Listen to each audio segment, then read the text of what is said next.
Hi.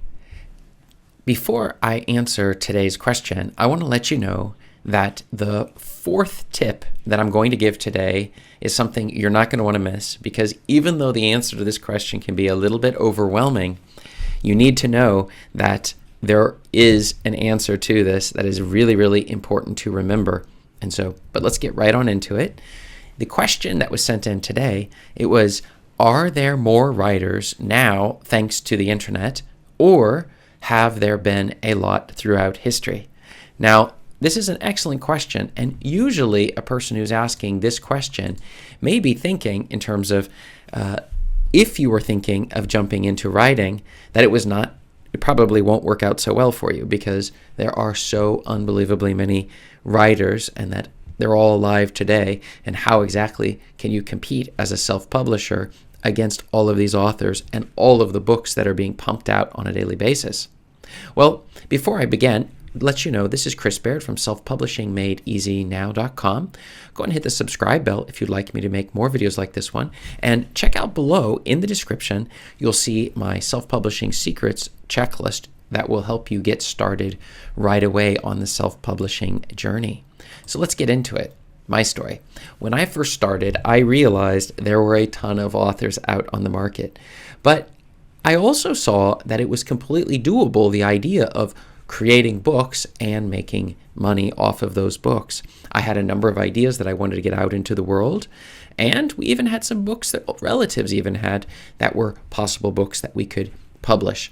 And so I realized that this was a great idea to jump in, and even if I made absolutely no money, I was okay with that, even if I ended up not actually earning back the money that I spent in terms of the editing and all of the other covers and all sorts of things and all sorts of mistakes that I made. But I did not, under any circumstances, allow this situation to discourage me from producing the books that I would be producing. At the time, I wasn't even aware of how many books were being put onto the market. So what are the answers? Well, yes, there are nearly 46,000 authors in the US alone, and we aren't even talking about people who are writing, who may be putting stuff out that don't even fall under this list. But in terms of just the latest check, it would, including self-publishers, 46,000 authors who are pumping out all sorts of content on a regular basis. On Amazon, with the tons of books that are published on a daily basis, this can be a little bit overwhelming. But on the other hand, number two, you can see the internet and mobile devices have made it easier than ever for readers to find your books. So it may be that there is more content. I mean, before the printing press, all the books had to be done by hand, and that created a number of challenges for how many readers could possibly read. Well, if you did it by hand, then each handwritten copy of a book could only be read by one person at a time. With the printing press, we expanded out the number of people who could be reading these books at the same time. And now we move forward in time, and everyone's cell phone suddenly is a book. Does that make sense? All of the cell phones are ebooks. So ebook readers, that is. And so the other thing to remember is that for the population in the United States, 80% of people wish to become authors. They have a book or an idea that they would like to get onto the market. And so this is also something to consider, but very few of them actually ever do. And that brings us in, as I told you in the beginning, the secret here. And the secret is, the key to winning at this game is just taking one step at a time, slowly moving through the steps that are necessary, not looking for perfection, but just simply creating that first book. You write that book, you publish the book, and we market the book. Those are really the three major phases that we're looking at here.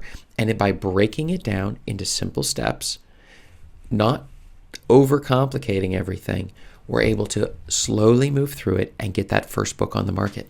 And the beauty is, once you have that first book on the market, then it becomes a lot easier for each book that we follow on in the future, producing and making them higher quality. And also we can go backwards and improve the quality of our first book, anywhere from our cover to our description to our title to all of the different things that make the books sell in the first place. So those are the things that we're going to want to do. And this is a secret you're not going to want to forget, because with all of the books and all of the authors in the world, what will set you apart is the fact that you actually will work through, and by producing multiple books, you're going to get better and better at it, and you will not be among the vast majority of people, the 80%, who wish to create a book but never ever get around to creating it, even though the market is so big, and with the number of people getting cell phones on a daily basis, it's growing every day. So what have you found? How many authors do you believe are too many, at which point you would think the market is saturated? Leave your comments below and check up above. You'll find more video answers to questions just like this one. Thanks.